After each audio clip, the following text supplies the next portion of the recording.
যে নজিরবিহীন ঘটনা আমরা দেখেছিলাম সংসদে, সেখানে উভয় কক্ষ রাজ্যসভা এবং লোকসভাতে ৪৬ জন করে সাংসদকে সেখান থেকে সাসপেন্ড করা হয়েছে।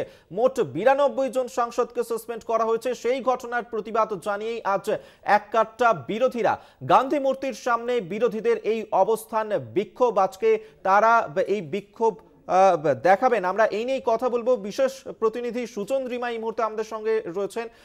সুচন্দ্রিমা, গতকালকের যে নজিরবিহীন ঘটনা দেখেছিলাম, মোট ৯২ জন সাংসদ, তাদের এখনো পর্যন্ত সাসপেন্ড করা হয়েছে। এই যে ঘটনা, সেই ক্ষেত্রে কি বিরোধীদেরকে আরো কাছাকাছি এনে দিল এই ঘটনা, এবং আজকে তারা এই ঘটনার প্রেক্ষিতে কি প্রতিবাদ জানাবে? একদমই, দেখো ঠিক বিষয়টা ধরেছ আমি অভিজ্ঞ যে বিরোধীদের এক জায়গায় এনে দিল দেশের সরকারের একসঙ্গে ৯২ জন সাংসদকে সাসপেন্ড করে দেওয়া, এবং যেভাবে গণতন্ত্রের পীঠস্থান সংসদের ভিতরে বিরোধী কণ্ঠস্বরকে দমানোর জন্য তাদের কোনো প্রতিবাদ স্বর উচ্চারিত হবে না, এবং ২২ তারিখ পর্যন্ত শীতকালীন অধিবেশনে তারা আর কোনো সওয়াল জবাব বা আর কোনো প্রশ্নোত্তর পর্বে অংশ নিতে পারবে না, তাদের বক্তব্য শোনা জায়গা নেই আর, তাহলে সেখানে বিরোধী শূন্য একটা সংসদ ভবন। তাই সংসদের বাইরেই সেই প্রতিবাদ কর্মসূচিকে নিয়ে এলেন এককাট্টা হয়ে বিরোধীরা, এবং একযোগে ইন্ডিয়া বৈঠকের চতুর্থ বৈঠকের আগে এমন একটা সময় সব বিরোধীদের একসঙ্গে সাসপেনশন, তাদের এক জায়গায় দেখা, এটা কিন্তু শাসকের কাছে খুব একটা ভালো বার্তা যাচ্ছে বলে মনে হয় না। কারণ কোথাও বিরোধীদের তরফ থেকে যে অভিযোগ তোলা হচ্ছিল যে তারা শঙ্কিত, এখন সেই অ্যাকশনে এটাই প্রমাণিত। আজকে গান্ধী মূর্তির সামনে তারা হাতে যে প্ল্যাকার্ড নিয়ে, হাতে যে পোস্টার নিয়ে যে বিক্ষোভ দেখাচ্ছেন, যেখানে লেখা রয়েছে ডেমোক্রেসি আন্ডার সিজ, এবং কোথাও গণতন্ত্রের এই পীঠস্থানে গণতন্ত্র আর কোথাও বেঁচে থাকলো কিনা এটা যেমন একটা প্রশ্ন, সংসদীয় আমরা আর বলতে পারবো কিনা সেটাও একটা প্রশ্ন।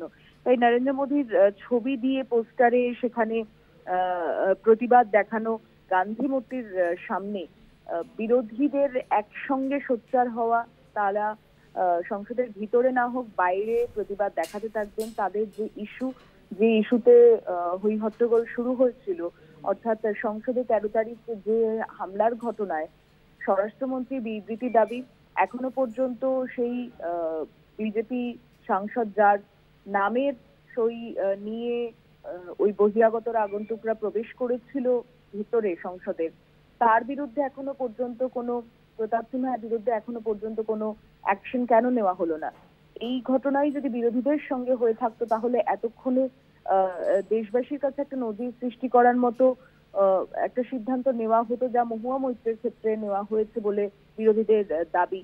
সেক্ষেত্রে কেন এখনো পর্যন্ত ব্যবস্থা না? এই দাবি তোলাতে যদি সাসপেনশন হয় সংসদের ভিতরে, যেখানে মানুষের জনপ্রতিনিধি তারা, তাদেরকে থামানোর চেষ্টা করা হচ্ছে, তাই তারা আর কোনো পথ বলবো না, বরং রাস্তায় নেমে মানুষের সামনে তারা এই প্রশ্নগুলো রাখছেন এবং এই দাবিগুলোকে তুলছেন, যা সংসদে, দেশের সংসদে বিরোধীদের সরকারের কাছে প্রশ্ন করার যে অধিকার, সেটাকে তারা রাস্তায় নেমে এবং সংসদের বাইরে নিয়ে এসে একটা প্রতীকী সংসদ বলাই চলে, যেখানে সব বিরোধী একসঙ্গে উপস্থিত রয়েছেন। প্রতীকী কক্ষের আসত্ব বলবো না, কিন্তু প্রতীকী একটা বিরোধিতা তারা দেখাতে চাইছেন, যেটা সংসদে তারা দেখাতে পারলেন না সাসপেনশনের জন্য।